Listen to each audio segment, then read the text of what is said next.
everybody, Howard here with Beginning Jazz Guitar Part 4, okay? If you haven't seen in particular parts 1 and 2, you might want to check that out first before getting into this particular video, because what I'm going to do is take the information that I shared with you in those first 2 or 3 lessons, primarily the first 2, and talk about putting it to actual musical use, okay? So we're going to be using scales, modes, and arpeggios to play through these changes. And these are going to be pretty standard changes like you might find in Autumn Leaves, Spain by Chick Corea. Just some pretty standard stuff. But let me map out the chords first, okay? We're going to be moving from an A minor 7 to a D9 to a G major 7, the infamous 2-5-1 jazz progression. And then we're going to go to a C major 7, then an F sharp minor 7 flat 5, and then we're going to be using a B7 flat 13, and then make that into a B7, and then finally an E minor 9 to an E7 flat 9. So that's going to be the chord progression.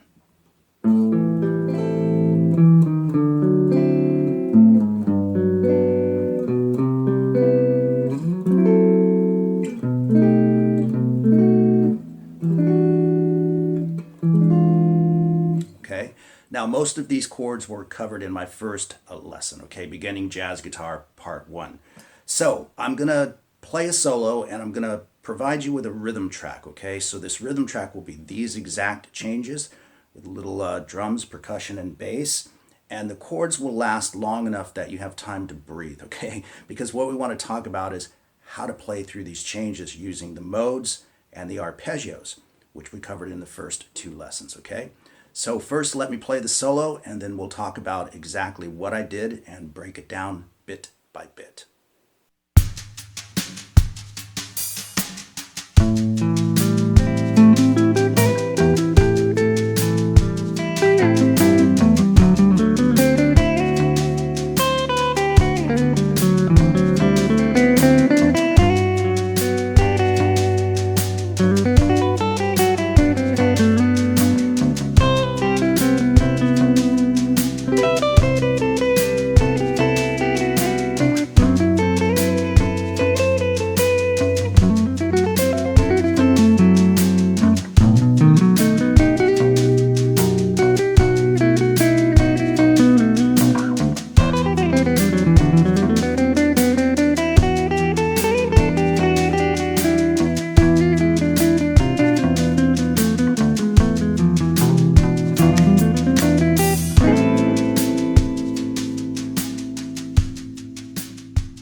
So, as mentioned, the very first chord in line is an A minor 7. And what I did was I just formed a simple A minor 7 arpeggio. You've got that little passing tone in there, which I've talked about before in the jazz lessons and jazz solos that I've done. It's nice to dip in and out of the scale instead of being totally diatonic. You can... That adds that nice little jazz flavor. So you're just going a half step below or a half step above the natural scale tone, right? So again, the first pattern is... And then again, this is still an A minor 7 arpeggio, just in a different fingering. So we have...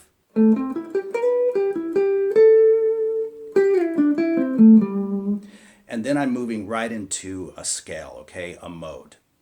And what I'm thinking about here is the D Mixolydian mode.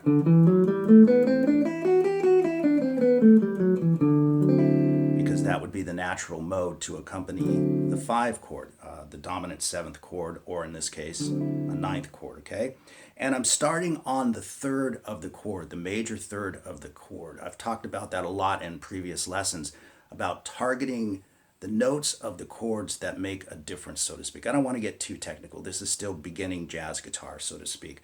But by targeting the 3rds or the dominant 7ths, you really get inside the chord. Even if you're running a mode or a scale pattern, it's good to start on those notes. And you can say I started on the major 3rd, which is F sharp. And ended on that note as well. And then just kind of played around with that idea. And you can see I'm just staying right inside that mode because it really captures the chord, right? So what we have so far then is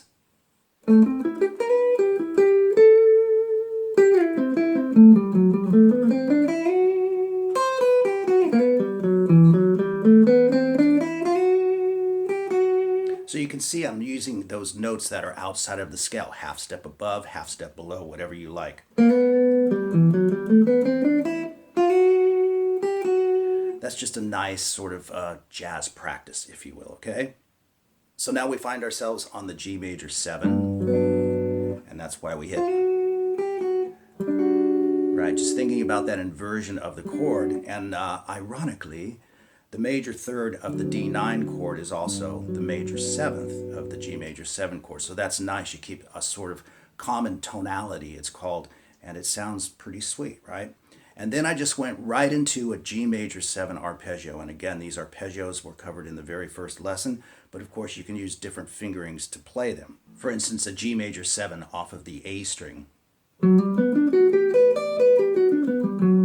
And what I did in this particular solo, because I'm thinking of this position here, is I played a G major 7 arpeggio off of the D string.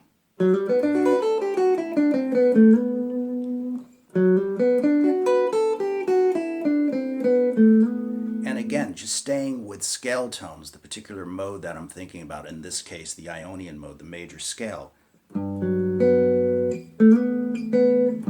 Really getting inside the chord as much as you can, which is not too difficult to do, but just worth mentioning. And then, of course, we find our way to the C major 7 chord. And again, I'm just thinking of a simple C major 7 arpeggio, all of which was covered in beginning jazz guitar part 1. And I also spoke about inversions, all the different ways to play these major 7th chords, right? That's a really cool thing to know, so that you can target the chord wherever you happen to be. So that's exactly what I did here. I just used this inversion, right, coming right off of that.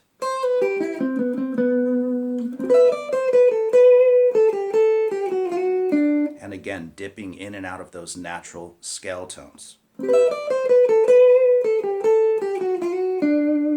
So that was all played over the C major 7 chord.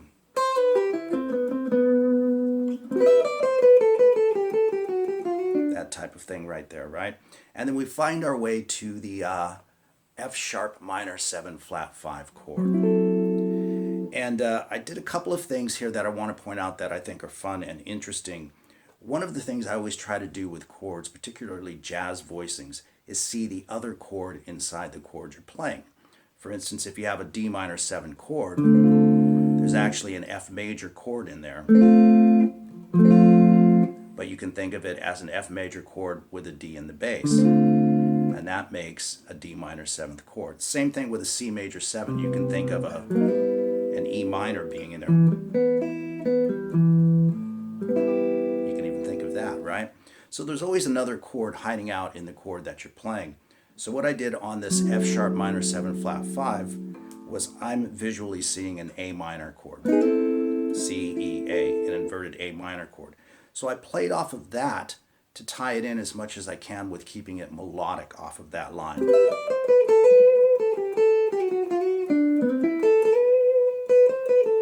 So I'm kind of trying to tie those two chords together as much as I can. So playing from that C major 7th again, we have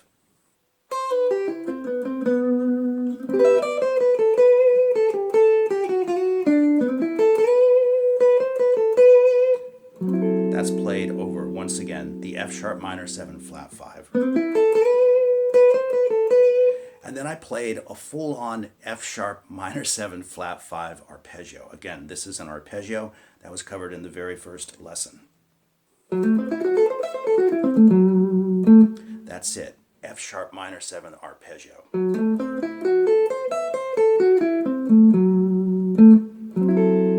So we've got over that particular chord.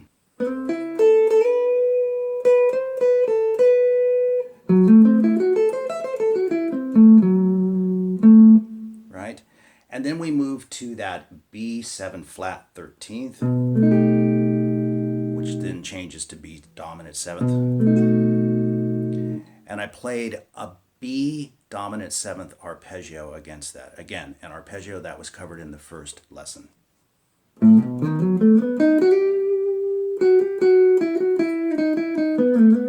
So all of that ties.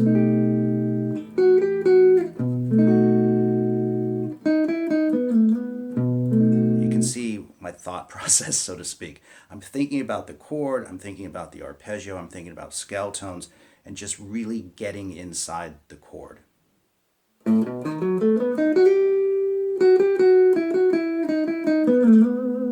And then we find our way to the E minor 9th chord. And here I'm definitely just thinking about a natural minor scale, right? But kind of trying to do a few interesting things with it.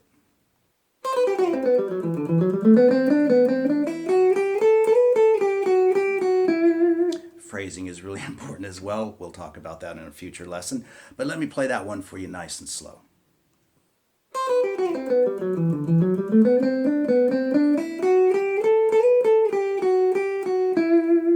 All of that right over that E minor 9th chord.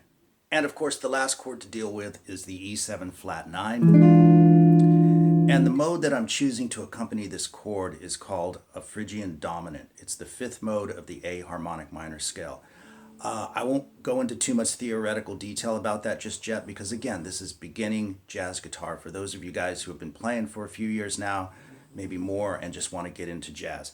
I'll keep it simple and just say that the reason I'm using this particular mode is because it just sounds great against those kinds of chords, okay? It's as simple as that. It captures the chord. You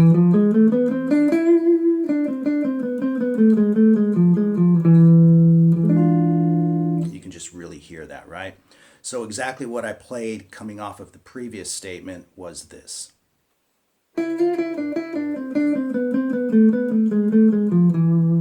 So I'm just playing a simple sequential pattern.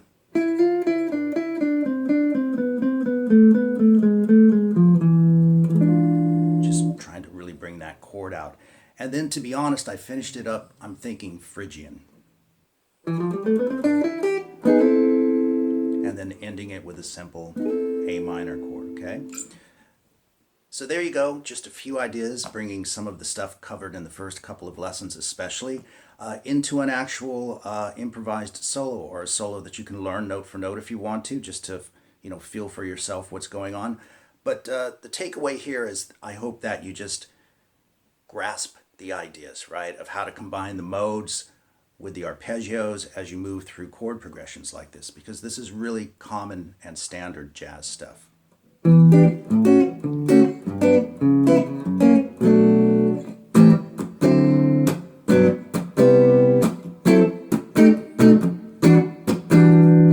it's a lot of fun to play over it, okay?